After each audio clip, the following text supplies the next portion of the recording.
tayo dito sa Mega Q-Mart. Ayan, ha? Nako, yung kanina binanggit ho namin, medyo tumaas ho yung presyo ng ilang mga bilihin dito. Gaya ho nitong repolyo at saka syempre yung karne ho ng baboy at saka yung ating manok. Medyo nagkaroon ng bagyang pagtaas sa presyo. Kaya, magbibigay ho tayo ng mga tips ngayon, ano? Para ho tayo makakatipid sa panahon na talagang medyo nagtataasan ng presyo ng lahat ng mga ginagamit natin, ano?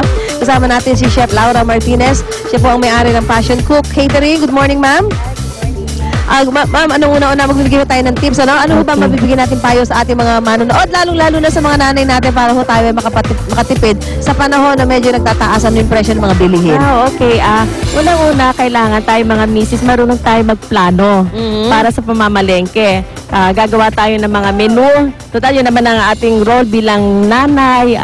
Gagawa tayo ng menu. May listahan na tayo ng ating iluluto, ano? Para alam natin kung ano ang mga bibili natin sa palengke. At saka syempre, kailangan pag namimili ho kayo, may suki kayo dapat. Dapat may suki. Dapat meron tayong suki. Dahil nakakatawad. Discount. At alam na natin kung saan tayo pupunta, nakakatipid pa tayo sa gas. Pagkatapos ang oras natin, madaling araw. Madaling araw. Alam niyo, masarap mamili ng madaling araw kasi yun yung bagsakan di ba? At saka iba, sa mga karne ho yung karne ng baboy o kaya manok, mga sariwa pa talaga yan. Pati yung mga gulay, mga bagong-bagong deliver pa yung bagsak galing ng Baguio, di ba? Tama yan. Kailangan din meron ho tayo, ma'am, na listahan ng ating bibilhin. Para sa ganun, pagpunta natin sa palengke, alam na natin kung saan tayo unang pupunta. Wala tayong malilimutan. Wala tayong malilimutan. Pag may nalimutan kayo, babalik kayo yung pamasahe nyo, dahil bilhin nyo na sana ng isa pang bilihin. Tama yan. Okay, so halimbawa naman, nagmamahal ang presyo ng ilang bilihin. Halimbawa po ay nagmahal ang sayote. Ano ang pwede natin pampalit sa sayote? Pag nagmahal ang sayote, pwede natin siya palitan ng papaya. Papaya, para all year round na mura naman. May papaya, mahal ang papaya, sayote naman ang gagamitin natin. Tinola. Tinola.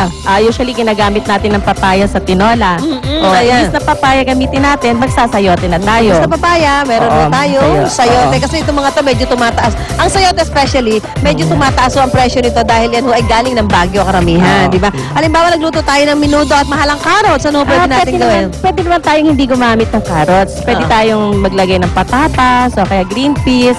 Kasi ang minuto, pwede tayong maglagay ng kahit anong gulay.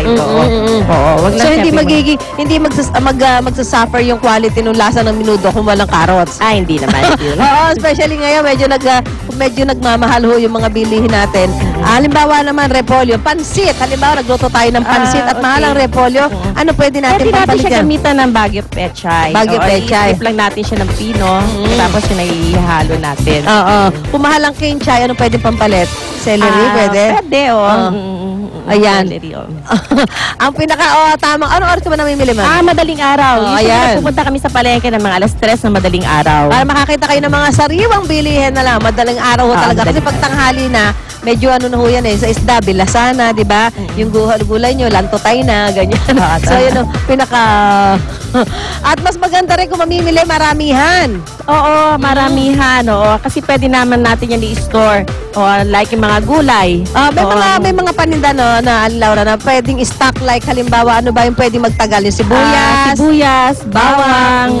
Yan yung mga sayote, pwede yan. Pwede magtagal ito, papaya. Yan. Pero may mga bilihin na pwedeng hindi pwedeng mag-stock ng marami, like halimbawa talong, madali mabulok yan.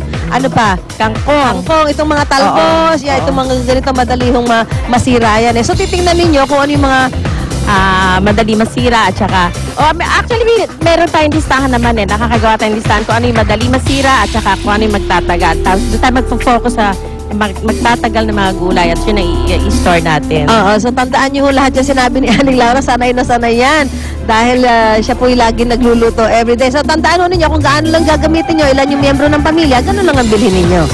Okay, maraming salamat po, Aling Laura. Tingnan natin sa studio kung ano yung mga kakaibang mga bilihin ba dyan? Meron dyan? Napalipat na ba dyan ng palengke? Back to studio, mga gulay daw dyan?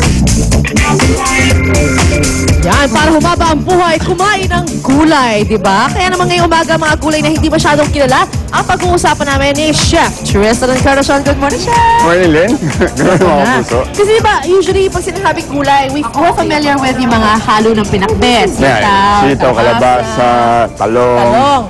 Ang palaya, no, of course. Yes, and then we have also yung mga broccoli. Pero ano nga ba yung ibang gulay na pwede natin lutuin na masarap at masustansya at mura pa?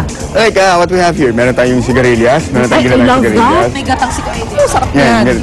Sigarilyas, normally, parang extended sa mga Bicol Express. Yes. Sigarilyas. Oo. We have yung talbos ng kamote. Yes. Yeah. Uy, alam mo, masarap yung bagoong. Masarap yung bagoong and That's kamatis. it. Yes. Pagyan mo ng konting kalamansi. Sarap. And yung saluyot. Saluyot? Paano ba nilutuin ng saluyot? Anong Minsan, inaano lang yan, mix? binabanlian lang yan eh. Parang, binaban yung parang binubusan lang naman ng tubig. Ay, pwede rin sa bagoong. Pwede rin. Diba? Why not? Tapos yung pinakahuli naman yung nasa labong. harap nila, ang labong. Yan ang lulutuin po natin Yan ngayon. lulutuin natin ngayon. So, what do we need? So of course we have some ginger. Ginger para medyo mawala yung lansa. Kasi pag labong, may pagka... Malansa siya? Malansa and minsan may amoy eh. Ah. So kailangan nila hugasan mabuti. Okay. So, ang labong po ay bamboo shoots. At available siya sa mga, sa mga palengke, di ba? Palengke. And Mura-mura. even if yung mga kapuso natin, they can note, if they notice na lagi sa Chinese restaurant. Oo, yeah. Yung bamboo True. shoots, di ba? Nanay ko nagluluto niya, kinakain ko yan. Kasama yung mga baboy. I love it. Okay, Tapos so ikaw seafood. naman seafood ang halo mo ngayon. Seafood. Pwede rin baboy kung gusto nila. Oo, baboy. I love pigs. I love pigs! Okay, lagyan natin ng Sili. chili. Masarap pag maanghang, ano? Alam mo, I Masarap read pag maanghang. also na pag maanghang, it helps you lose weight daw, or at least maintain your weight. That's what I heard. Although wala pa nangyayari sa akin, pero okay lang yun. Eat sili. Sarap Then yan. of course, nating labong. Pero chef, mabilis na malutuin ang labong. Actually, mabilis lang to eh. Yung labong mismo, may pag napakuluan na. Normally, pinapakulo nila para mas lalo lumambot. Ah, okay. So, pakuluan muna bago lutuin na. Yung ganyan talaga. Ganyan. And para mawala rin yung talagang amoy. Oo. Magkano kaya yan sa palengke? Yeah, ito, yung labong, yung recipe natin for today, makakagastos tayo ng 140 to 150. But that's good for 3 to 6 persons. Oo. That's the price also because it's shrimp kasi medyo may price yung shrimp, di ba? Pag ginawa niyong baboy o di kaya chicken, True, pwede rin less than kaya. 100 na. Yeah. O marami na kayo. Pero ano Yeah. pa ang health benefits naman ng pagkain ng labong, chef? Of course, makakakuha tayo ng yung calcium and iron. Which Makakatagdag is- sa ating which is good. Good for the bones, Good for the di ba? bones, yeah. Para iwas po ng osteoporosis. Diba? Ay, Ang ulam ganda ka. na habang bata pa lang, di ba? Dapat tinuturuan na natin yung mga anak natin na kumain na ng Kumain gulay. ng gulay, sa totoo lang. Kasi after a while, for some reason, ayaw nila ng green. As in green na kulay. Tapos sabi nila, that's green, I don't like it. Based on my own experience. And then, Pero ang gata. sarap ng gulay. The simpler, the better. Sarap! Nakikita Less ko is na. simple. Yeah. Yes!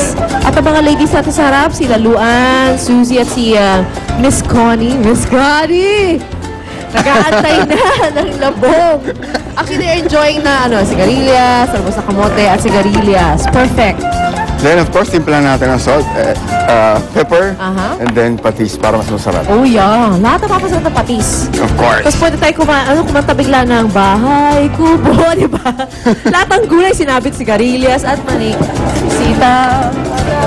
And then, simmer lang natin ito ng mga 5 to 8 minutes, and then that's it. You can serve that na. Yun lang. Serve it with, of course, with rice para mas Of masarap. course. Hindi tayo, Pilipino tayo, hindi pwede Oo. walang kanin. Oo, hindi pwede walang patay tayo. Ayan. Ayan. So tapos na po ang luto ni Chef. Fabulous. So everybody now can eat. Kasama na ako sa kanila pero kulang ng kanin. Alright, mga kapuso. Meron pa din. Yan po ang ulam natin for today. Labong sa gatao. Ginataang labong. Ginataang labong. Ginataang labong. Ay, parang na rin yun. Basta may gata. Okay.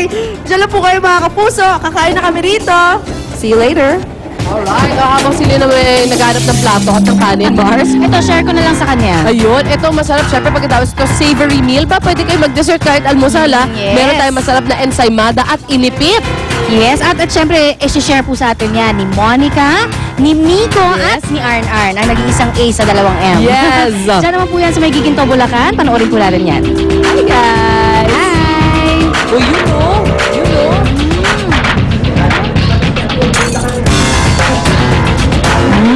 Look at that. Good morning, girls. Ako, babalik nga tayo dito sa Giginto, Bulacan para sa ating usapang inipit at ensemada ngayong umaga. At Miko, dahil nga paborito natin mga Pinoy, lalong-lalo na pag umaga yan, dahil nga perfect kasama ng kape, ngayon aalamin natin kung paano nga ba ginagawa ang inipit. Ano ba yung mga main ingredients? At dito the best yan sa Euro Bake, di ba? At syempre kailangan natin ng milk, sugar, and egg. Ayan ang mga main ingredients ng masarap na inipit, Monica. Ayun, so kapag meron na po tayong ingredients, mga kapuso, syempre, pagsasama-samahin nila yan, papunta doon sa mixing area. Kaya tara na, Monica, let's go! Let's go. Dito na pa hinahalo-halo, mga kapuso. So dito mga kapuso, sa mixing area, dito nila pinagsasama-sama yung mga ingredients na sinabi namin kanina. Yes, so yes. they have to make sure, Miko, na yung mixture ay very fine para yung, lalo na yung sugar, ay hindi na masyadong maramdaman kapag nilagay Tama. dito sa kanilang baking tray. Katulad nito, Monica, nakita mo naman talagang suwabing-suwabe.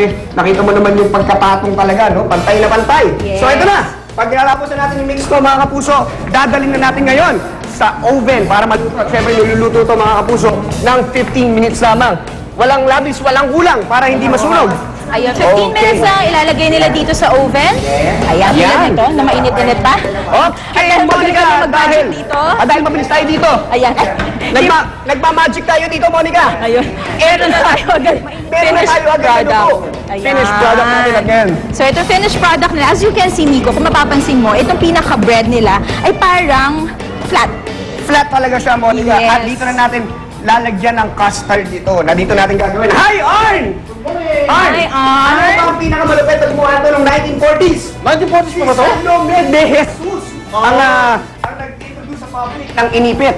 Ayun. At ito ang nakuha natin na parang flat na tinapay. Ito yung ilalagay nila dito sa tinatawag nila na filling area kung saan naman nila nilalagay itong, ano tawag dito ulit? Ito ay ang custard, Monica. Ito ay Alam ang mo kung bakit?